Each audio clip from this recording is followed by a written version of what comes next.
whether you need it or not, it's a virtual medicine cabinet in your tap water if you live in many areas across the country. There's a scary new report out today. The Associated Press did a big amount of research on this, and the findings show that there were traces of prescription drugs in the water supply used by 41 million Americans in some of the biggest cities in the U.S. The list includes over-the-counter pain medication, mood stabilizers, even hormones. CNN's Elizabeth Cohen joins us now from the Medical Update Desk in Atlanta. First, explain where they found it and what it is that they found, Elizabeth.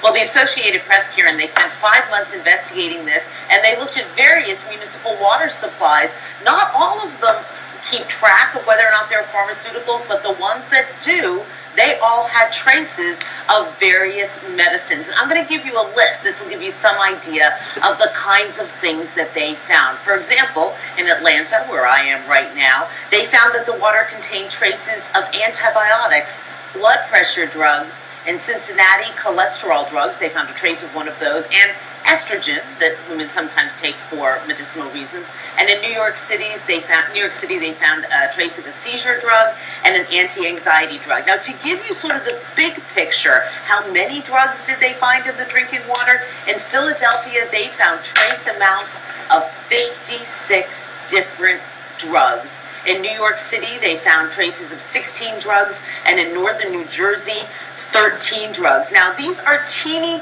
tiny amounts. That's really important to say right up front. It's also important to say that no one really knows what effect this has on our health, because really they're kind of just reporting this for the first time. But the Associated Press went to the EPA, the Environmental Protection Agency, and said, you know, what's up here? What's going on? And I'll read you the EPA's response. The response is, we're taking it very seriously.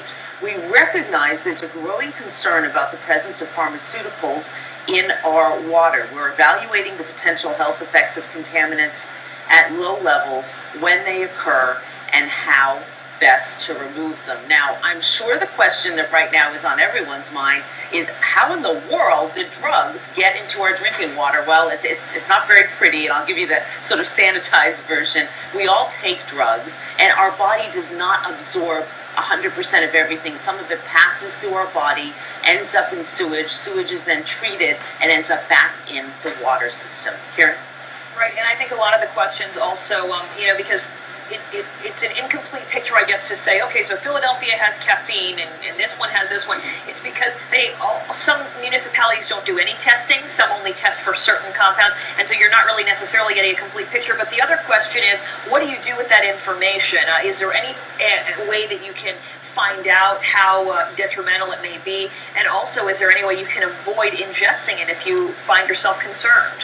You know, you really asked a couple of different great questions here, so let me take them apart. First of all, if you want to know what's in your water, you can certainly go to your water system and ask. But as you said, not everyone tests for everything. In fact, some people don't test for much at all, so you may not be getting a full answer. And as far as what it means for your health, that is very difficult to know, because people really haven't done studies on what these trace amounts mean for our bodies. It's tough to know. So, of course, the next question is, well, what about bottled water? Well, I hate to sound so pessimistic here. Bottled water often just is repackaged tap water, and that doesn't help us much at all either. Or even sometimes if it's spring water, it could still possibly contain these trace amounts. Humans basically have an impact everywhere, and those filters at home, they are not sensitive enough to get rid of the pharmaceuticals.